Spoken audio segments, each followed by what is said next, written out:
Shalom. Di nama Tuhan saya mengucapkan terima kasih pertama-tama pada Tuhan Yesus. Mengucapkan terima kasih juga kepada Bapak Gembala dan Wakil Gembala, juga kepada Bapak Koordinator di tempat ini, Pastor Yaya Stefanus yang sudah kembali memberikan waktu untuk saya untuk memberitakan firman Tuhan, membagikan berkat firman Tuhan di tempat ini. Sebuah anugerah bagi saya untuk kembali bisa berada di Pontianak. Puji nama Tuhan, Bapak Ibu Saudara-saudari bersukacita. Amin. Bapak Ibu Saudara-saudari bersukacita, amin. Puji nama Tuhan, kita buka Alkitab kita di Matius pasal 14 ayat 14. Ini ibadah mujizat Bapak Ibu Saudara-saudari. Dan percayalah mujizat Tuhan masih dan akan selalu masih untuk kita semua. Amin. Matius pasal 14 ayat 14. Ketika Yesus mendarat, ia melihat orang banyak yang besar jumlahnya. Tergeraklah hati Yesus oleh belas kasihan kepada mereka dan ia menyembuhkan mereka yang sakit. Ada yang berapa banyak yang hari-hari ini yang sakit membutuhkan kesembuhan dari Tuhan Yesus? Ada berapa banyak yang hari-hari ini kekurangan? Dan biarlah kita percaya bahwa Tuhan Yesus akan memberkati setiap kita yang kekurangan, mencukupkan, memberikan kelimpahan. Ada berapa banyak yang lagi letih, lesu, berbeban berat datang pada Yesus. Mujizat Tuhan Yesus memberikan kelegaan. Yang susah, Tuhan Yesus hibur. Masih percaya mujizat Bapak Ibu Saudara-saudari? Saya ingin dengar suara dari Yestoya Pontianak membacakan Matius 14, ayat 14 ini dengan keras. 1, 2, 3.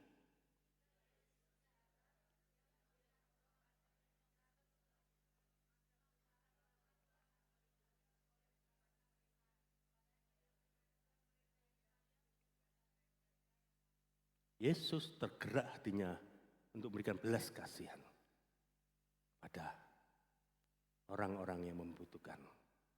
Perikop ini di ayat-ayat selanjutnya menceritakan bagaimana ada mujizat selain kesembuhan pada saat itu, yaitu apa?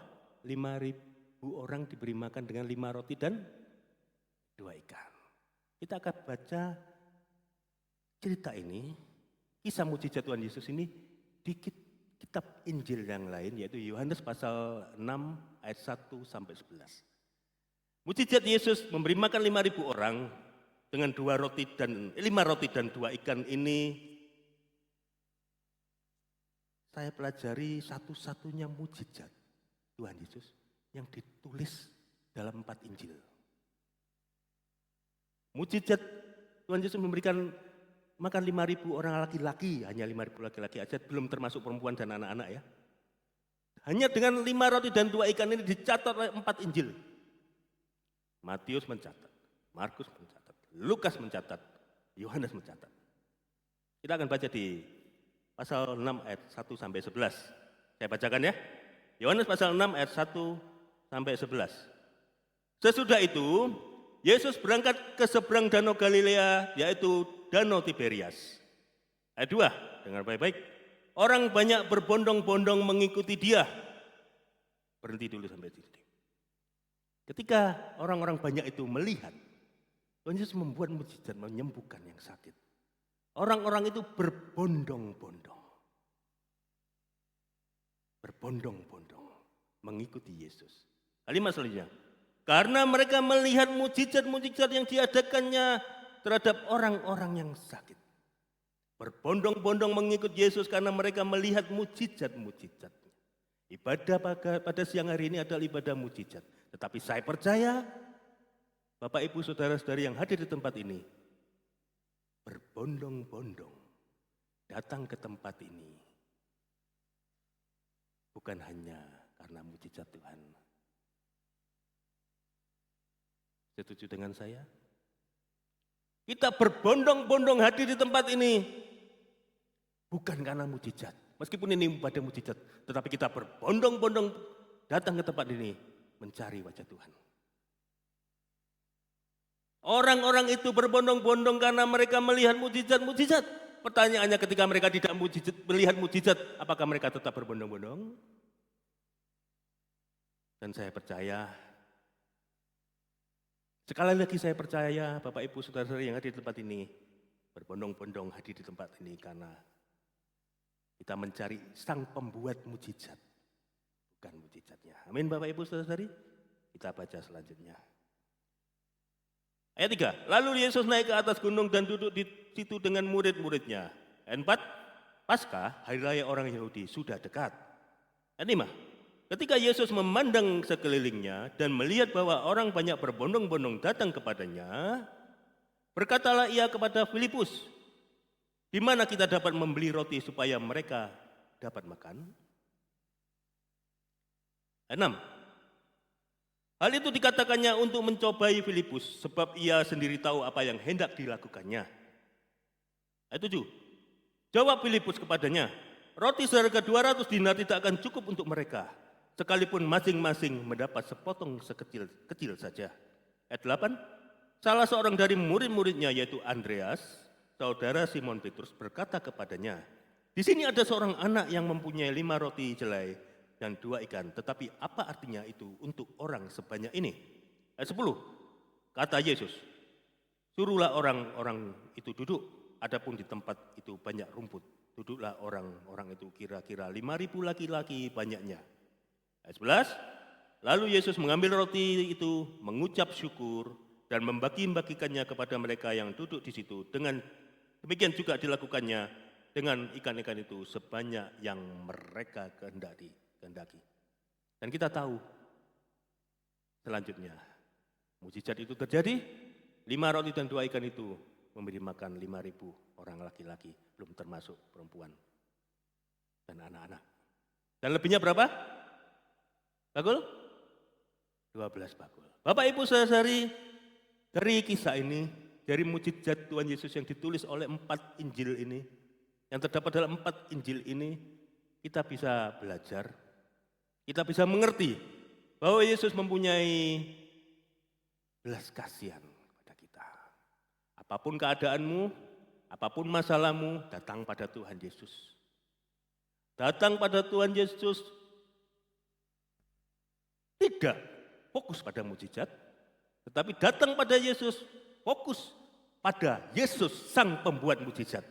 Karena percayalah Tuhan Yesus akan tergerak untuk memberikan belas kasihan pada kita, apapun masalah kita. Kau yang mengalami sakit penyakit, percaya sama Tuhan Yesus.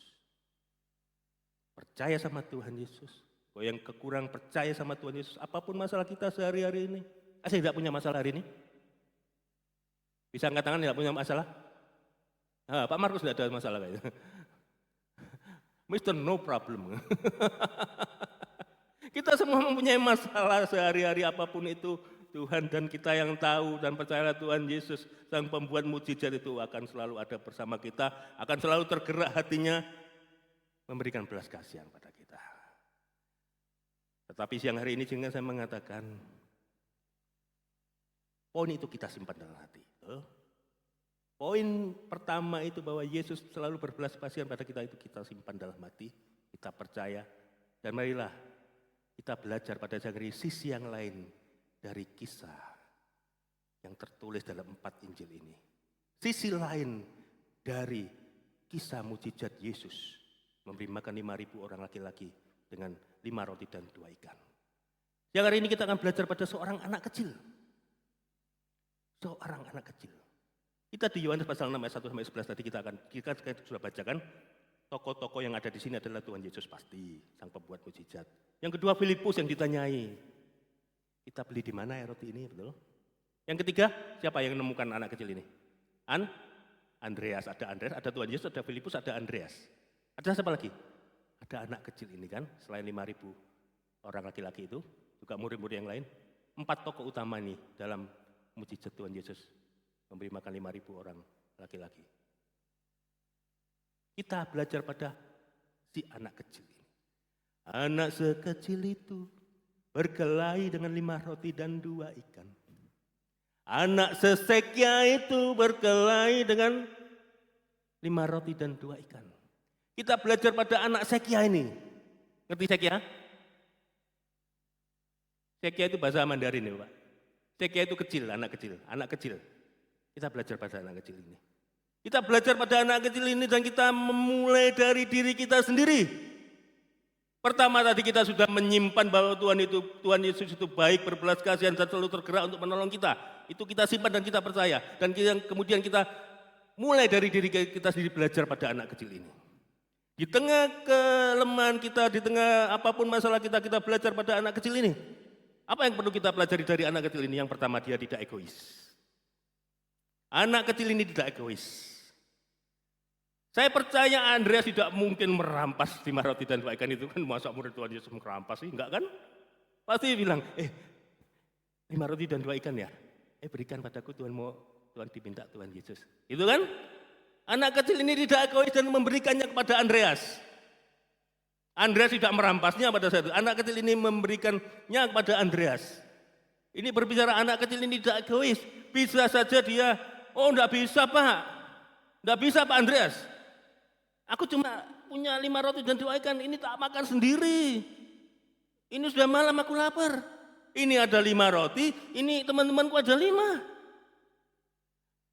Johannes Depp, Yahya Depp, Markus Depp, siapa lagi? Nelson Depp, Hansel Depp. Ini cukup untuk kami berlima, ikannya cuma 2 loh Pak, ini cuma kita bagi-bagi. Jangan Pak, bisa jadi anak kecil itu egois kan? Mementingkan perutnya sendiri, tapi enggak. Tetapi tidak, anak kecil itu tidak egois. Yang kedua, anak kecil itu, kita belajar bahwa anak kecil itu tidak mencari keuntungan. Tidak mencari keuntungan loh. Kalau saya mungkin loh kalau saya melihat situasi seperti itu, wah ini prospek bisnis yang bagus ini. Ini banyak orang lapar. Aku punya 5 roti. Aku perlu 1 aja tak simpen. Jualan roti, tinggal sisa 4. Siapa yang mau beli harga sekian? Untuk 4 orang pertama yang tercepat. Ada juga 2 ikan, siapa mau beli? Tapi anak kecil ini tidak mengambil keuntungan pada situasi pada saat itu.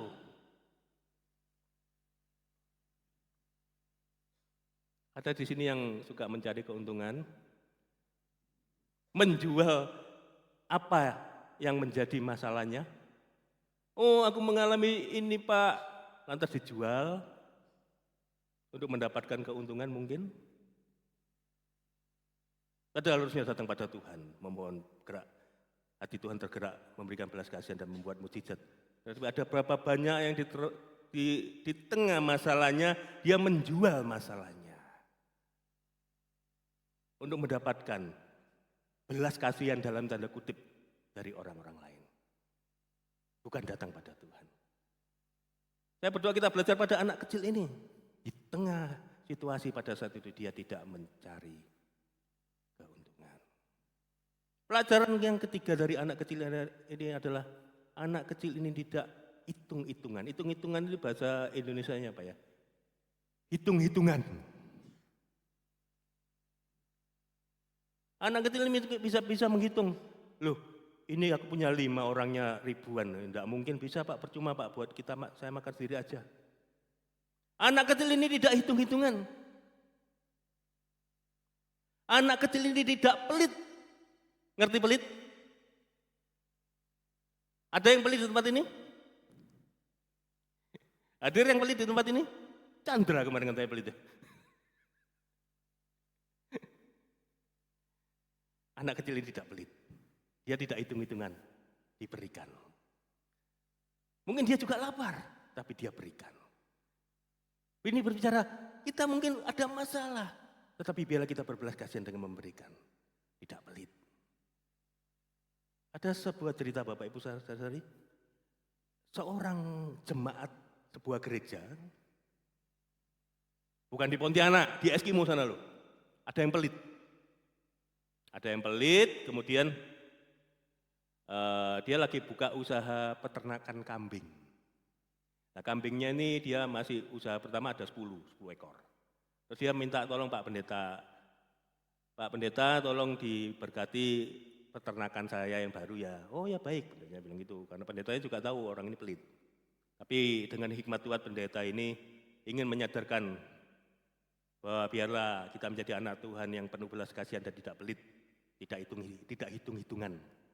Ya, termasuk hitung-hitungan pelayanan loh. Ada di sini pelayan-pelayan Tuhan yang hitung-hitungan pelayanan? Enggak ada ya Pak?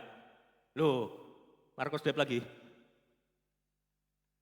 Nah ini tadi ke peternakan kambing itu. Nah, habis doa toh biasanya kalau persemian peternakan ini biasanya habis doa kan makan-makan biasanya. Itu berhubung pelit tidak makan-makan. Gitu ya. Minum pun tidak. Oh ya terima kasih loh Pak Pendeta.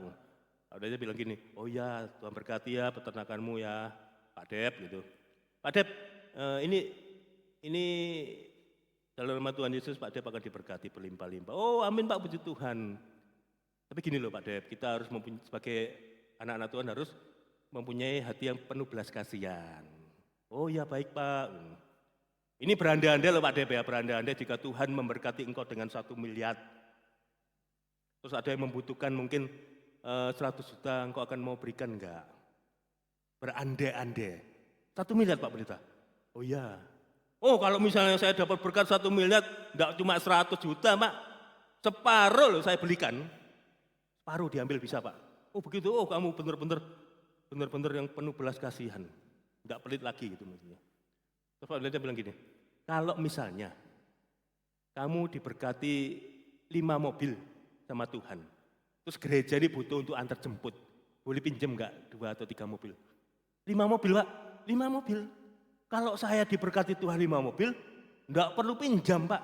3 saya kasihkan gereja. Lah cuma ngomong loh, kan gampang. Cuma ande-ande. Lah terus pendetanya langsung masuk ke poinnya. Pak Dep kalau dapat 1 miliar, kasih separuh. 5 mobil dapat 5, kalau dapat 5 mobil mau nyumbang 3 mobil. Nah kalau misalnya Pak Dep ini diberkati Tuhan dengan 10 kambing. Pak Dep mau enggak nyumbang 2 aja untuk teman kita membutuhkan. Lah ini, loh Pak Pendeta ini menjebak saya ya.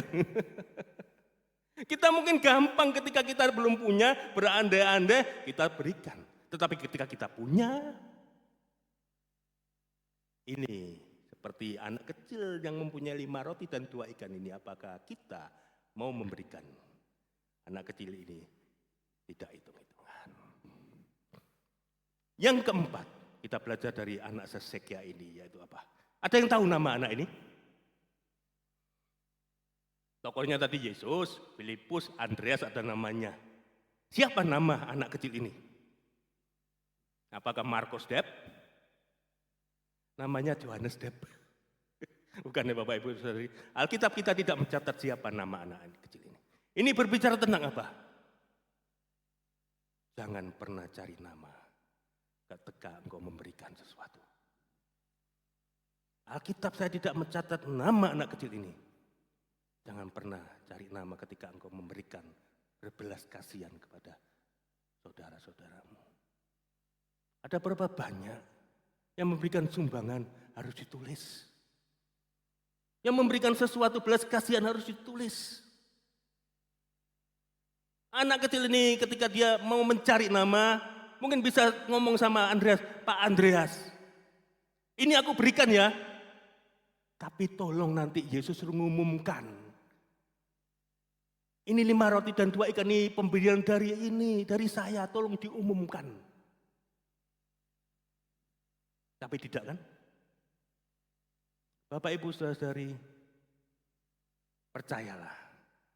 Tuhan Yesus mempunyai hati yang penuh belas kasihan. Tetapi biarlah siang hari ini kita belajar pada anak kecil ini. Kita mulai dari diri kita. Di tengah kelemahan kita, di tengah keterbatasan kita. Biarlah kita menjadi anak-anak Tuhan. Seperti Tuhan Yesus yang juga berbelas kasihan. Bila kita menjadi anak-anak Tuhan yang juga mempunyai belas kasihan di tengah apapun masalah kita. Di tengah apapun keterbatasan kita, biarlah kita tetap memiliki belas kasihan. Karena kita belajar dari kisah ini. Ketika anak kecil ini berbelas kasihan. Dia tidak hanya mendapatkan mujizat untuk dirinya sendiri, tetapi semua orang diberkati. Mendapatkan mujizat dari belas kasihan. Yang pertama dari Tuhan Yesus. Dan dari Dia anak kecil ini yang memberikan 5 roti dan 2 ikan. Jadi kita mulai dari diri kita sendiri untuk tidak pelit. Tidak hitung-hitungan. Tidak egois, mementingkan diri kita sendiri. Biarlah kita tidak mencari nama. Tidak mencari keuntungan. Dan percayalah, Tuhan Yesus pasti akan tergerak hatinya memberikan belas kasihan kepada kita. Saya undang tim Bawi maju ke depan. Kita datang pada Tuhan. Bapak Ibu Saudara-saudari, engkau yang hari-hari ini membutuhkan pertolongan Tuhan. Mengalami sesuatu hal, kehidupan sehari-hari, permasalahan, datang pada Tuhan pada siang hari ini. Berikan hatimu, berikan keterbatasan itu semua pada Tuhan. Mulai dari diri kita sendiri. Kita minta ampun sama Tuhan ketika kita selama ini egois, ketika selama ini kita hitung-hitungan, kita punya motivasi yang salah. Kita datang siang hari ini bukan melihat mujizat Tuhan, tetapi mencari wajah Sang Pembuat mujizat. Dan percaya ketika kita mencari wajah Sang Pembuat mujizat, Sang Pembuat mujizat itu adalah Tuhan Yesus, akan tergerak hatinya untuk kita semua. Mari kita tunduk kepala, kita berdoa, kita datang pada Tuhan.